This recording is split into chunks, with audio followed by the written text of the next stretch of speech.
ನಮಸ್ಕಾರ. ಸುದ್ದಿ ಸರ್ಕಲ್ ವಾಹಿನಿಗೆ ಸ್ವಾಗತ. ನಾನು ನಿಮ್ಮ ಭಾಗ್ಯನಾರಾಯಣ ಬೊಗ್ಗವರಪು. ನಿಮಗೆಲ್ಲ ಗೊತ್ತಿದೆ, ನಿನ್ನೆ ಮೈಸೂರಿನ ಉದಯಗಿರಿಯಲ್ಲಿ ಗಲಾಟೆಗಳಾಯಿತು. ಏನು ಗಲಾಟೆ ಆಯಿತು? ಉದಯಗಿರಿ ಪೊಲೀಸ್ ಸ್ಟೇಷನ್ಗೆ ಒಂದಷ್ಟು ಜನ ಕಲ್ಲು ತೂರಾಟ ಮಾಡಿದ್ರು. ಪೊಲೀಸರಿಗೆ ಒಂದಷ್ಟು ಜನಕ್ಕೆ ಗಾಯ ಆಯಿತು. ಪೊಲೀಸರ ವಾಹನಗಳು ಒಂದಷ್ಟು ಜಖಮಾದವು ಅಥವಾ ಅವುಗಳಿಗೆ ಕಲ್ಲು ಬಿತ್ತು. ಅವು ಒಂದಷ್ಟು ಹಾನಿಗೆ ಒಳಗಾಗಿದ್ದಾವೆ. ಎಲ್ಲ ಏನಕ್ಕೆ ನಡೆದಿದ್ದು ಅಂದರೆ, ಪ್ರವಾದಿ ಮೊಹಮ್ಮದರನ್ನು ಅವಮಾನಿಸುವಂತಹ ಒಂದು ಪೋಸ್ಟ್. ದೆಹಲಿ ಚುನಾವಣೆ ಹಿನ್ನೆಲೆಯಲ್ಲಿ, ದೆಹಲಿ ಚುನಾವಣೆ ಗೆದ್ದಿರುವ ಹಿನ್ನೆಲೆಯಲ್ಲಿ BJP ಬೆಂಬಲಿಗ ಅಥವಾ ಸನಾತನ ಧರ್ಮ ಬೆಂಬಲಿಗ ಅಥವಾ ಹಿಂದುತ್ವದ ಬೆಂಬಲಿಗ ಅನ್ನಿಸ್ಕೊಂಡುವಂತಹ ಒಂದು ವ್ಯಕ್ತಿ, ಅವನು ಕಲ್ಯಾಣಗಿರಿ ಸುರೇಶ್ ಅಂತ ಅವನ ಹೆಸರು. ಅವನು ಮಾಡಿರುವಂತಹ ಒಂದು ಪೋಸ್ಟ್ ಏನು ವೈರಲ್ ಆಗಿತ್ತು ಅಥವಾ ಸೋಷಿಯಲ್ ಮೀಡಿಯಾದಲ್ಲಿ ಅವನು ಏನು ಹಾಕ್ಕೊಂಡಿದ್ದ, ಅದರ ಹಿನ್ನೆಲೆಯಲ್ಲಿ ಆಯಿತು ಅಂತ ಒಂದು ಪೋಸ್ಟ್ ಬಂತು. ಅದಕ್ಕೆ ಪೊಲೀಸರು ಕ್ರಮ ಕೈಗೊಳ್ಳುತ್ತಾರೆ. ಇದಕ್ಕೆ ಯಾಕೆ ಜನ ಹೋಗಿ ಗಲಾಟೆ ಮಾಡಿದ್ರು ಅಂದರೆ, ಅದಕ್ಕೆ ಎರಡು ಕಾರಣ. ಒಂದು, ಪೊಲೀಸರು FIR ಮಾಡೋದರಲ್ಲಿ ಸ್ವಲ್ಪ ತಡ ಮಾಡಿದ್ದಾರೆ. ಎರಡನೇದು, ಒಂದಷ್ಟು ಮತಿಗೇಡಿ ಯುವಕರು ಅಥವಾ ಜನ ಇರ್ತಾರಲ್ಲ, ಅವರಿಗೆ ತಲೆ ಅನ್ನೋದಿರಲ್ಲ. ಅವಕಾಶ ಸಿಕ್ಕರು ಗುಂಪಲ್ ಗೋವಿಂದ ಅಂತ ಕಲ್ಲೊಡಿಯೋದು, ಇನ್ನೇನೋ ಮಾಡೋದು ಮಾಡ್ತಾರೆ. ಅದರಿಂದ ಏನೆಲ್ಲ ಪರಿಣಾಮಗಳಾಗ್ತವೆ ಅನ್ನೋದು ಅವರು ಸ್ವತಃ ಅನುಭವಿಸಿ ಜೈಲಿಗೆ ಹೋಗಿ ಬೇಲಿಗೆ ಅಲ್ದಾಡಿದ್ರೇ ಗೊತ್ತಾಗೋದು. ಅಂತಹ ಕಿಡಿಗೇಡಿ ಮತಿಗೇಡಿಗಳು ಒಂದಷ್ಟು ಜನ ಆ ಗುಂಪಲ್ಲಿ ಇದ್ದರು. ಪ್ರತಿಭಟನೆ ಮಾಡೋದಕ್ಕೆ ಅಂತ ಬಂದಿದ್ರಲ್ಲ, ಅಥವಾ ಪ್ರಶ್ನೆ ಮಾಡೋದಕ್ಕೆ ಅಂತ ಬಂದಿದ್ರೆ, ಇನ್ನೂ ಯಾಕೆ FIR ಆಗಿಲ್ಲ ಅಂತ. ಅದರಲ್ಲಿ ಇಂತಹ ಮನಸ್ಥಿತಿಯ ಜನ ಸಹ ಒಂದಷ್ಟು ಜನ ಇದ್ದರು. ಅವರು ಒಂದಷ್ಟು ಕಲ್ಲು ತೂರಾಟದಲ್ಲಿ ಪಾಲ್ಗೊಂಡ್ರು. ಪ್ಲಸ್ ನಮಗೆ ಆ ಸುರೇಶ್ ಅನ್ನುವವನನ್ನು ನೀವು ಪೊಲೀಸ್ ಕಸ್ಟಡಿಯಲ್ಲಿ ಇಟ್ಕೊಳ್ಳೋದು ಬೇಡ, ನಮ್ಮ ಕಸ್ಟಡಿಗೆ ಕೊಡಿ, ನಾವು ಅವನಿಗೆ ಪಾಠ ಕಲಿಸ್ತೀವಿ ಅಂತೆಲ್ಲ ಕೇಳ್ತಿದ್ರು. ವಿಚ್ ಇಸ್ ಇಲ್ಲೀಗಲ್, ಇಲ್ಲಾಜಿಕಲ್ ಮತ್ತು ಪ್ರಜಾಪ್ರಭುತ್ವದಲ್ಲಿ ನಡೆಯದೇ ಇರುವಂತಹ ವಿಚಾರ. ಆದರೂ ಸಹ ಕೆಲವು ಮತಿಗೇಡಿಗಳು, ನಾನು ಹೇಳಿದ್ನಲ್ಲ, ಕಿಡಿಗೇಡಿತನವನ್ನು ಮಾಡೋದಕ್ಕೆ ಹಿಂಜರಿಯೋದಿಲ್ಲ. ಅದನ್ನು ನಾವು ಸಾಕಷ್ಟು ಬಾರಿ ಹೇಳಿದ್ದೀವಿ, ಕೇಳಿದ್ದೀವಿ. ಅವರಿಗೆ ಪೆಟ್ಟು ಬೀಳೋವರೆಗೂ ಅವರಿಗೆ ಅರ್ಥ ಆಗೋದಿಲ್ಲ. ಈಗ ಅವನ ಮೇಲೆ ಕೇಸಾಯಿತು, ಸುಮೋಟ ಕೇಸಾಯಿತು, ಅವನ ಬಂಧನವೂ ಆಯಿತು. ಅದರ ಜೊತೆಗೆ ಕಲ್ಲು ತೂರಾಟ ಅಂತ ಹೇಳಿ ಒಂದಷ್ಟು ಜನ ಮೇಲೆ FIR ಆಗಿದೆ. ಒಂದಷ್ಟು ಜನರು ಬಂಧನ ಆಗುತ್ತೆ. ಅವರ ಜೀವನ ಏನೆಲ್ಲ ಆಗುತ್ತೆ, ಅವರ ಕುಟುಂಬಗಳು ಏನೆಲ್ಲ ಅವಸ್ಥೆ ಪಡಬೇಕು ಅನ್ನೋದು ಬುದ್ಧಿ ಬರುತ್ತೆ. ಆದರೆ it is too late.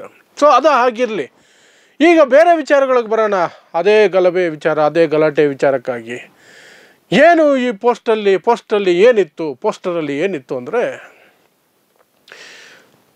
Kejriwal, Rahul Gandhi, Akhilesh Yadav, 3 ಜನರನ್ನು ವಿಚಿತ್ರವಾಗಿ ಚಿತ್ರಿಸಿ ಅವರಿಗೆ ಲಿಪ್ಸ್ಟಿಕ್ ಹಾಕಿ ತಲೆ ಒಂದ್ಸಲ ಮಾಡಿ ಬೆತ್ತಲೆಯಾಗಿ ಅವರ ಮೈ ಮೇಲೆಲ್ಲ ಇಸ್ಲಾಮಿನ ಶ್ಲೋಕಗಳನ್ನು ಬರೆದು, ಪ್ಲಸ್ 3 idiots ಅಂತ ಬರೆದು ಅದರ ಮೇಲೆ ಇಸ್ಲಾಮಿನ ಒಂದಷ್ಟು ಶ್ಲೋಕಗಳನ್ನು ಬರೆಯೋದರ ಮೂಲಕ ಪ್ರವಾದಿಯರಿಗೆ ಅವಮಾನ ಮಾಡುವ ಕೆಲಸವನ್ನು ಈ ಕಿಡಿಗೇಡಿ ಮತಿಗೇಡಿ ಮತಾಂಧ ಸುರೇಶ್ ಅನ್ನುವವನು ಮಾಡಿದ್ದಾನೆ.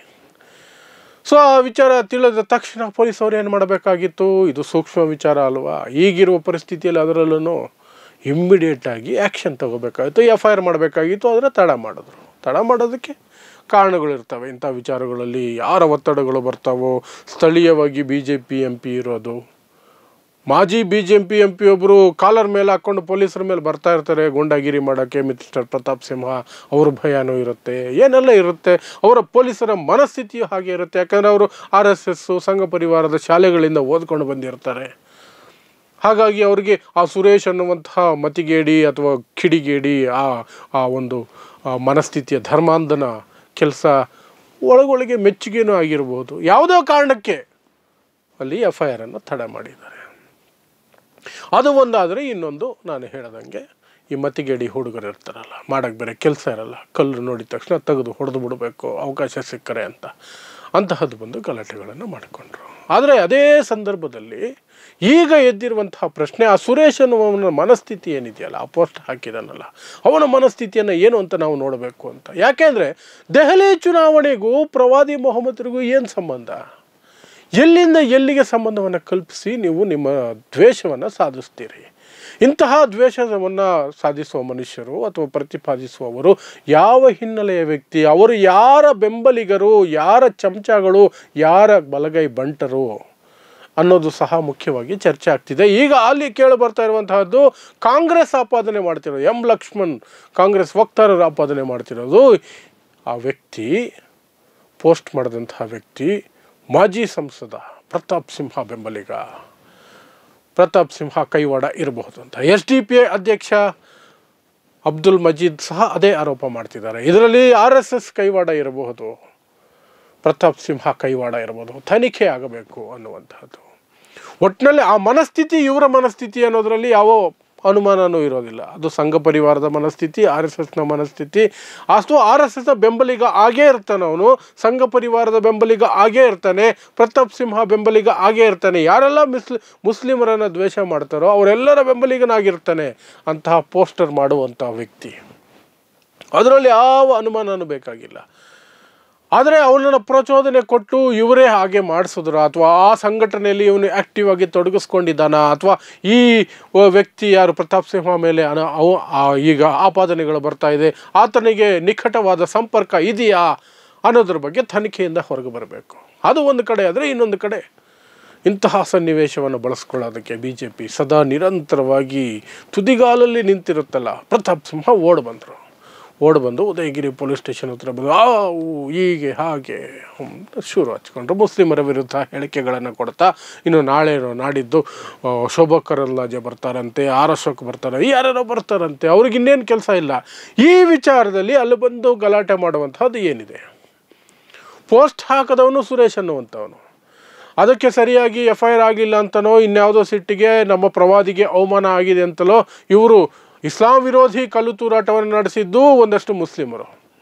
ಅಲ್ಲಿಗೆ ಅವ್ರ ಮೇಲೂ FIR ಆಯಿತು, ಇವನ ಮೇಲೆ FIR ಆಯಿತು, ಇವನು ಬಂಧನ ಆಯಿತು, ಅವ್ರ ಬಂಧನವೂ ಆಗುತ್ತೆ, ಎಲ್ಲ ಆಗುತ್ತೆ, ಎಲ್ಲವೂ ಸುಸೂತ್ರವಾಗಿ ಹೋಗ್ತಿರ್ಬೇಕಾದ್ರೆ BJP ಯಾಕೆ ಬರಬೇಕು ಕಡ್ಡಿಯಲ್ಲಿ ಆಡ್ಸೋಕ್ಕೆ? ಅಂದರೆ ರಾಜಕೀಯ ಮಾಡೋದಕ್ಕೆ, ಮುಸ್ಲಿಮರನ್ನು ಟಾರ್ಗೆಟ್ ಮಾಡೋದಕ್ಕೆ ಒಂದು ಅವಕಾಶ ಸಿಕ್ಕರೆ ಬಿಡಲೇಬಾರ್ದು. ಒಂದು ಕಾಗೆಗೆ ಏನಾದರೂ ಸಿಕ್ಕ ತಕ್ಷಣ ಎಲ್ಲ ಕಾಗೆಗಳನ್ನ ಕರೀತಲ್ಲ, ಕಾವು ಕಾವು ಕಾವು ಕಾವು ಅಂತ. ಒಂದು ಹೆಣ ನೋಡಿದ ತಕ್ಷಣವೇ ರಣಹದ್ದುಗಳು ಹಾರಿ ಬರ್ತಾವಲ್ಲ ರೆಕ್ಕೆ ಬಿಚ್ಕೊಂಡು, ಹಂಗೆ ಇವರೆಲ್ಲ ಬಂದು ಒಟ್ಟುಗೂಡು ಬರ್ತಾರೆ. ಹಾಗಾಗಿ ಕಾಂಗ್ರೆಸ್ ಎಂ ಲಕ್ಷ್ಮಣ್ ಹೇಳ್ತಾ ಇರೋದು, ಗಲಭೆ ಮಾಡೋಕ್ಕೆ ಬಂದಂತಹ 2000 ಜನರಲ್ಲಿ 300 ಜನ RSSನವರಿದ್ದರು. ಅವರು ಸಹ ಕಲ್ಲು ತೂರಾಟ ಮಾಡಿದ್ದಾರೆ, ವೇಷ ಬದಲಿಸ್ಕೊಂಡು ಅಥವಾ ಮುಖ ಮುಚ್ಕೊಂಡು. ಹೀಗೆಲ್ಲ ಆಪಾದನೆಗಳನ್ನು ಕಾಂಗ್ರೆಸ್ ಮಾಡ್ತಾ ಇದೆ. ಆದರೆ ಒಂದಂತೂ ನಿಜ, ಇಂತಹ ಅವಕಾಶಗಳನ್ನು ಬಳಸ್ಕೊಳ್ಳೋದಕ್ಕೆ BJP ತುದಿಗಾಲಲ್ಲಿ ನಿಂತಿರುತ್ತೆ. ಹಾಗಾಗಿ ಇವರೆಲ್ಲರೂ ಅಲ್ಲಿ ಹೋಗುವಂತಹ ಪ್ಲ್ಯಾನ್ಗಳನ್ನು ಮಾಡಿಕೊಂಡು ಅಲ್ಲಿ ಹೋಗಿ ಒಂದಷ್ಟು ಪ್ರಚೋದನಕಾರಿ ಭಾಷಣಗಳನ್ನು ಮಾಡಿ, ಮುಸ್ಲಿಮರ ವಿರುದ್ಧ ಒಂದಷ್ಟು ದ್ವೇಷ ಭಾಷಣ ಮಾಡಿ, ಚಪ್ಪಾಳೆ ಗಿಟ್ಟಿಸ್ಕೊಂಡು, ಆ ಮೂಲಕ ನೆಕ್ಸ್ಟ್ ಎಲೆಕ್ಷನ್ಗೆ ಒಂದಷ್ಟು ವೋಟ್ಗಳನ್ನು ಗಟ್ಟಿ ಮಾಡಿಕೊಂಡು ಖುಷಿಯಾಗಿ ಬರ್ತಾರೆ. ಅಲ್ಲಿ ಏನಾದ್ರು ಗಲಭೆ ಆದರೆ ಇನ್ನೊಂದಷ್ಟು ಹೆಚ್ಚು ಖುಷಿಯಾಗಿ ವಾಪಸ್ ಬರ್ತಾರೆ. ಸೊ ನೋಡೋಣ ನಾಳೆ ನಾಡಿದ್ದರಲ್ಲಿ ಅಲ್ಲಿ ಏನೆಲ್ಲ ಬೆಳವಣಿಗೆ ಆಗುತ್ತೆ ಅಂತ. ಸದ್ಯಕ್ಕಂತೂ ಸುರೇಶ್ ಅನ್ನುವಂತಹ ಈಡಿಯಟ್ನನ್ನು ಅರೆಸ್ಟ್ ಮಾಡ್ಕೊಂಡಿದ್ದಾರೆ. ಇನ್ನು ಕಲ್ಲು ತೂರಾಟ ಮಾಡಿದ ಕಿಡಿಗೇಡಿಗಳೇನಿದ್ದಾರೆ ಒಂದಷ್ಟು ಜನರನ್ನು ಬಂಧಿಸುವ ಕಾರ್ಯ ಇವತ್ತು ರಾತ್ರಿ ಅಥವಾ ನಾಳೆಗೆ ನಡೆಯುತ್ತೆ ಅನ್ನುವಂತಹ ಎಲ್ಲ ಸೂಚನೆಗಳು ಇದೆ. ಇದು ಉದಯಗಿರಿ ಮೈಸೂರಿನಲ್ಲಿ ಬೇಡದೇ ಇದ್ದ ವಿಚಾರಕ್ಕೆ, ಅಥವಾ ಬೇಡವಾಗಿರಲಿಲ್ಲ ಕಲ್ಲು ತೂರಾಟ, ಅದೆಲ್ಲವೂ ನಡೆದು ಹೋಯಿತು. ಮೈಸೂರಿನ ಉದಯಗಿರಿಯ ಘಟನೆ. ಸೊ ಇದು ನಮ್ಮ ಸುದ್ದಿ ಸರ್ಕಲ್ ಅನ್ನುವಂತಹದ್ದು ಹೊಸ ವಾಹಿನಿ. ಇದರ ಜೊತೆಗೆ suddhisircle.net ಅನ್ನುವಂತಹ ನಮ್ಮ ವೆಬ್ಸೈಟ್ ಸಹ ಇದೆ. ಅಲ್ಲಿಯೂ ಸಹ ನೀವು ಸುದ್ದಿಗಳನ್ನು ಫಾಲೋ ಮಾಡ್ಬೋದು. ಅಲ್ಲಿ ಸುದ್ದಿಗಳನ್ನು ಫಾಲೋ ಮಾಡಿ, ಶೇರ್ ಮಾಡಿ. ಇಲ್ಲಿ ಈ ಚಾನಲನ್ನು ದಯವಿಟ್ಟು ಸಬ್ಸ್ಕ್ರೈಬ್ ಮಾಡ್ಕೊಳ್ಳಿ, ಮತ್ತು ನಿಮ್ಮ ಎಲ್ಲ ಸ್ನೇಹಿತರಿಗೂ ಶೇರ್ ಮಾಡಿ ಸಬ್ಸ್ಕ್ರೈಬ್ ಮಾಡ್ಕೊಳ್ಳೋಕ್ಕೆ ಹೇಳಿ. ಆ ಮೂಲಕ ನಮ್ಮ ಏನು ಪ್ರಯತ್ನ ಇದೆ, ಸಮಾಜಕ್ಕೆ ನಿಖರವಾದಂತಹ, ಸತ್ಯವಾದಂತಹ ಮತ್ತು ನಿಷ್ಪಕ್ಷಪಾತವಾದಂತಹ ಸುದ್ದಿಗಳನ್ನು ಕೊಡಬೇಕು. ಜಾತ್ಯತೀತ ತತ್ವಗಳ ಆಧಾರದ ಮೇಲೆ ಸಮಾಜದ ಕನಸನ್ನು ನನಸು ಮಾಡುವಂತಹ ನಿಟ್ಟಿನಲ್ಲಿ ನಾವು ಮುಂದೆ ಹೋಗಬೇಕು ಅನ್ನುವಂತಹ ನಮ್ಮ ಚಾನಲ್ ಧ್ಯೇಯ ಏನಿದೆ ಅದನ್ನು ಸಪೋರ್ಟ್ ಮಾಡಿ ಅಂತ ಹೇಳ್ತಾ ನನ್ನ ಮಾತುಗಳನ್ನು ಮುಗಿಸ್ತೀನಿ. ನಮಸ್ಕಾರ.